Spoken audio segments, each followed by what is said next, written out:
Hey everybody, welcome to the Zoom Room. I'm Dean, the creator of the Zoom Room, and I created the Zoom Room to help Zoom Effects owners get the most potential out of their Zoom units.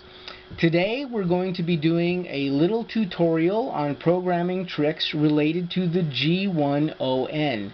Now, I just did a video on the G3X, and that G3X video concerned the same things we're going to be talking about in this video, which is going to be how to improve and get the most out of rock and metal sounds out of your G1on unit.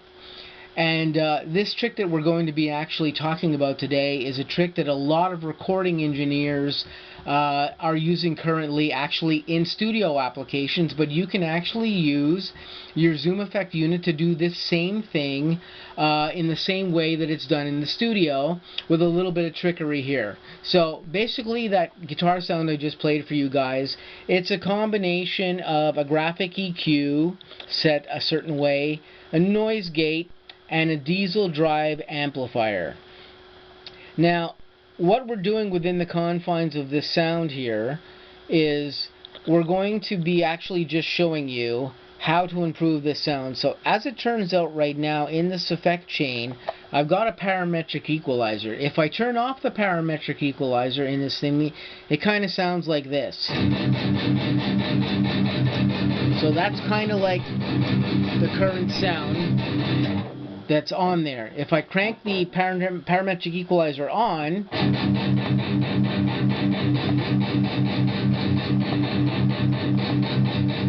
you're going to notice there's a little bit of a difference in the tone in the top end first off. It's really hard to hear on my camera because I don't have fantastic audio on my camera, so you're going to have to experiment when I give you the hints of how to do this programming, and you'll be able to see in person how much better it actually improves the sound and the dynamic range of your guitar. So what we're going to be doing is we're going to be selecting within the effects chain here this parametric equalizer. When we go into the parametric equalizer, what we're going to be doing is we're going to be setting it up this way. On page 1 of the parametric EQ, you want to be setting all your settings to these things. You want to set your Q frequency to 16 kilohertz. You want to take the gain knob, which is normally set it's normally set to 0 on these units when they come out of the box. You usually find it at 0 gain here. You want to crack that all the way back to -12, and you want to pick out the bottom frequency here, all the way down here. You want to set this to 63 Hertz. You can actually start setting it at 80 Hertz if you want, but we'll leave it at 63 kilohertz here, 63 Hertz here. Then you want to go to page 2 here, and you want to check the same settings. So you want your Q frequency here to be set at 16 kilohertz. You want your gain to be at -12, and you want your frequency up here to be around 6.5 kilohertz, or in this case it's set to 6.3 kilohertz. And the very last parameter on here will actually be the level, which is set to 102. Now, what you're doing when you're doing these settings is you're basically setting this parametric EQ so that the higher end frequencies up around here, because you have the choice in the Zoom unit to go to about 20 kilohertz, the maximum setting is 20 kilohertz on this particular unit. But you're not going to hear things at 20 kilohertz really coming off your guitar. What you're going to hear is a lot of high-end sizzle in the dirty sound because that's where that high-end sound is. So what you want to be doing here is you want to be trying to sculpt in the high end. You want to be trying to sculpt away all the stuff that starts around the 6K frequency, but it could even go lower than that depending on your guitar and the amount of drive and gain that you're using on it and the type of guitar and the settings. You want to be pulling away, let's say at 4 to 6 kilohertz, you want to be pulling away all those frequencies in the top end up to about 16 kilohertz. So this setting that you have on here is effectively doing this. So as we go down here in this particular setting, you're actually going to notice as I chug. You won't notice it initially here, but when we get down to around 6.5 kilohertz, you'll start to notice that a lot of the top end sizzle starts to go away. So we'll just demonstrate here quickly. So you see right there around that 6.3, you start to notice it losing its top end.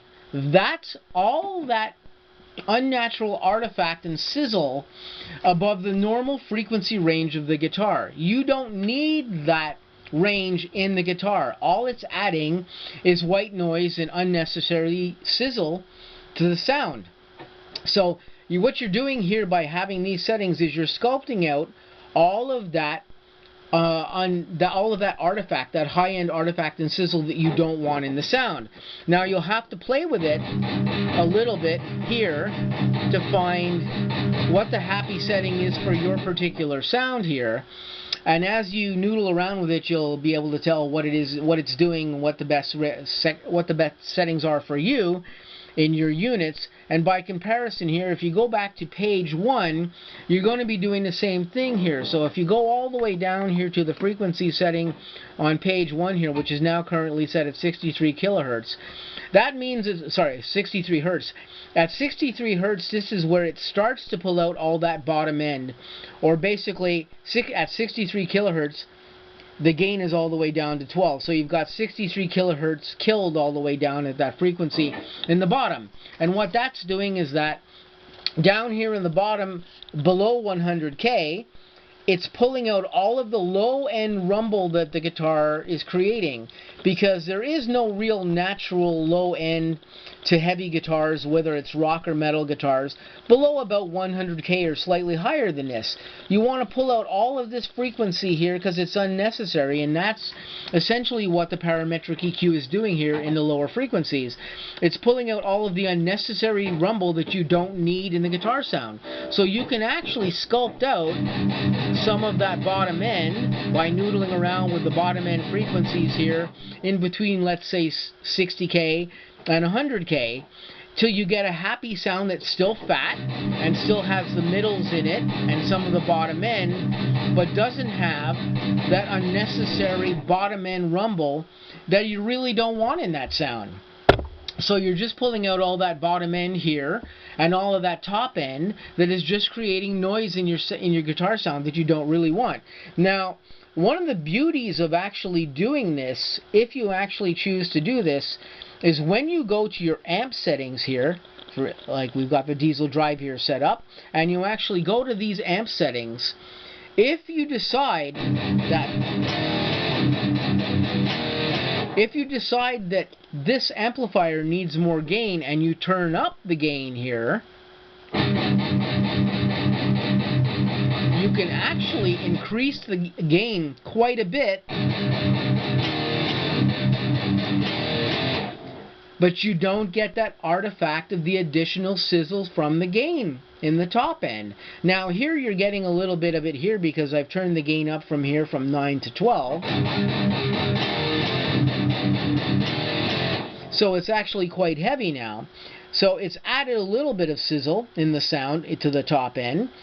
But again, if we go back into the parametric EQ here and you find that there is too much sizzle happening, what you do is you just go all the way up here to the higher end EQ, take that 6.3 frequency that you can see it's set to now, and come down to 5. So you can see between 5 and 6, and even between 4 more dramatically,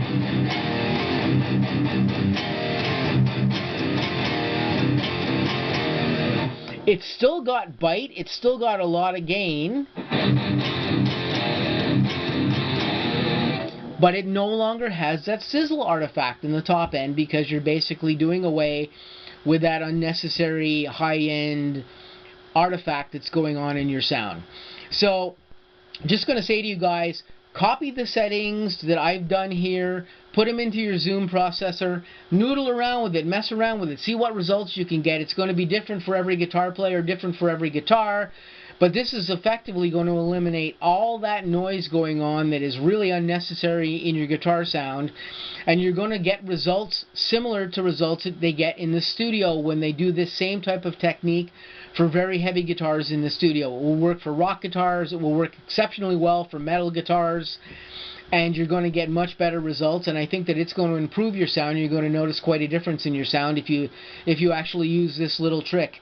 Sometimes you won't notice it being that dramatic, but where you notice it is when you're using it and you're actually using it in recording applications, or if you're using it to send your sound directly to front of house without an amplifier. You will get a much better result when you're sending directly to the PA system if you're going direct out of your Zoom unit and you're actually sculpting your sound this way. It will greatly improve the upfront sound that you will get in a live setting. So I'm just going to say, hope you guys got something out of this video. Noodle with it, mess around with it, see if it helps you with your sound. I think that it will. And I'm going to catch you in some other upcoming videos where I'm going to have some other tricks here on the channel for actually bettering the sound out of your Zoom units. So stay tuned for some new stuff coming up, and I'll catch you guys really soon.